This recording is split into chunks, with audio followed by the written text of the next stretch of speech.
Mari kita mengenal Tuhan. Mari kita mengenal Tuhan. Tuhan kita ialah Allah. Namanya yang paling agung yang dikatakan lafzul jalalah.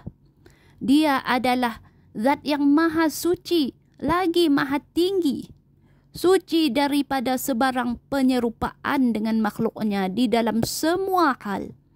Kerana itulah dia tidak dapat hendak dibayangkan. Kalau dibayangkan satu pendustaan yang maha besar, wujudnya sedia kala, tidak ada permulaan, tidak ada kesudahan. Kerana dia bukan jenis ciptaan, bahkan pencipta seluruh alam. Menjadi pentadbir, pendidik dan penyelamat. Takkan pencipta dengan yang dicipta ada persamaannya? Zatnya Maha Esa, satu atau tunggal.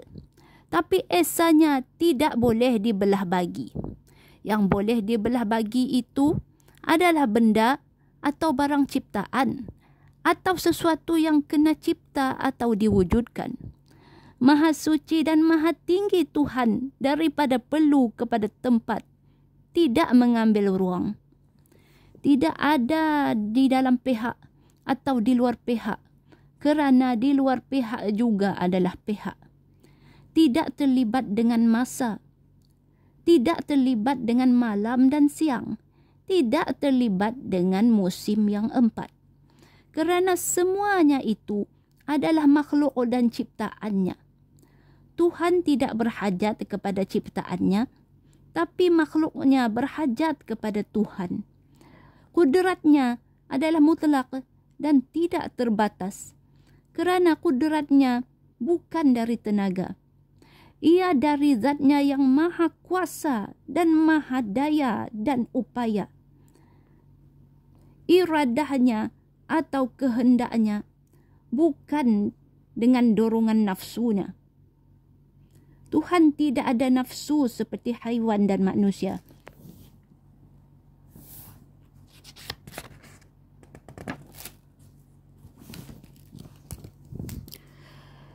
Setiap yang terjadi dan yang akan terjadi kemudian adalah dengan kehendaknya. Ciptaannya kecil dan besar sama sahaja. Dia kata jadi, jadilah benda itu. Dia mentadbir, mengawal dan menjaga, bukan hasil berfikir-fikir dan meneliti. Kerana berfikir dan meneliti adalah dari akal. Dia memang sudah sedia tahu dan bijaksana. Tuhan tidak ada akal seperti malaikat dan manusia. Setiap yang diciptanya tidak ada yang sia-sia. Sekalipun debu yang halus ada hikmahnya. Sama ada kita dapat fikirkan maupun yang tersembunyi hikmahnya. Ilmunya maha luas, tidak terbatas dan tidak berkesudahan. Mengetahui yang ada dahulu, yang sedang ada maupun yang akan ada. Sekalipun yang tiada Tuhan tahu. Tidak ada sebesar habuk pun yang dilupakan. Hidupnya tidak ada berkesudahan kerana dia hidup bukan dengan nyawa. Dan tidak ada yang menamatkan kerana dia adalah Tuhan. Tiada Tuhan selainnya. Artinya, tiada siapa yang berkuasa ke atas zatnya yang hendak mematikan. Dia mendengar bukan dengan telinga, tapi daripada zatnya yang bersifat mendengar. Dia melihat, tapi bukan dengan mata, tapi daripada zatnya yang bersifat melihat. Sifat mendengar dan melihatnya esa, tidak berperingkat-peringkat. Jauh dan dekat, sama sahaja.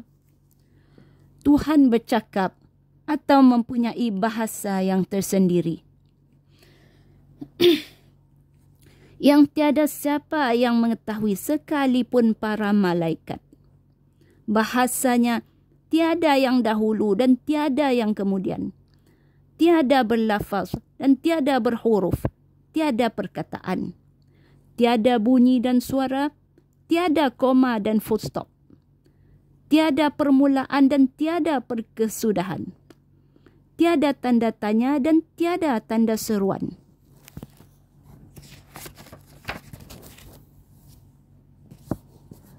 Al-Quran adalah bahasa malaikat dan bahasa Rasul, maksud dan mafhum daripada bahasa Tuhan. Jadi bahasa juga tidak ada penyerupaan. Maha suci Tuhan. Dia menghukum dengan keadilannya, memberi nikmat dengan rahmatnya, kasih sayang kepada hamba-hambanya, mengatasi segala sifat-sifatnya yang lain. Nikmat dan rahmatnya terus mengalir, tidak pernah berhenti-henti, sekalipun sedetik atau sekelip mata.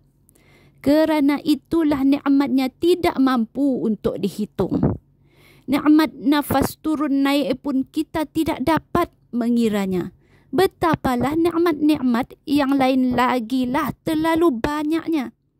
Dia adalah pemberi rezeki, pentadbir, penjaga, penyelamat, pengawal dan menentukan segala nasib makhluk-makhluknya.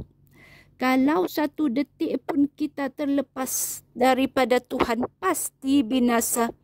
Aduh, siapa Tuhan? Dia adalah maha besar, maha agung, maha berkuasa, maha perkasa, maha gagah, maha hebat, maha pengasih. Kasihnya kepada hamba-hambanya lebih kasih daripada seorang ibu kepada anak-anaknya. Patut kita jatuh hati kepadanya, bahkan cinta kepadanya. Patut kita membesarkan, memuja, mengagungkan, menyanjung dan menyembah dan menakutinya. Dia adalah idola daripada segala idola yang ada di dunia. Kita sangat perlu kepada Tuhan. Kerana itulah kita mesti memperjuangkannya hingga seluruh manusia mengenalnya dan mencintainya dan menyembahnya.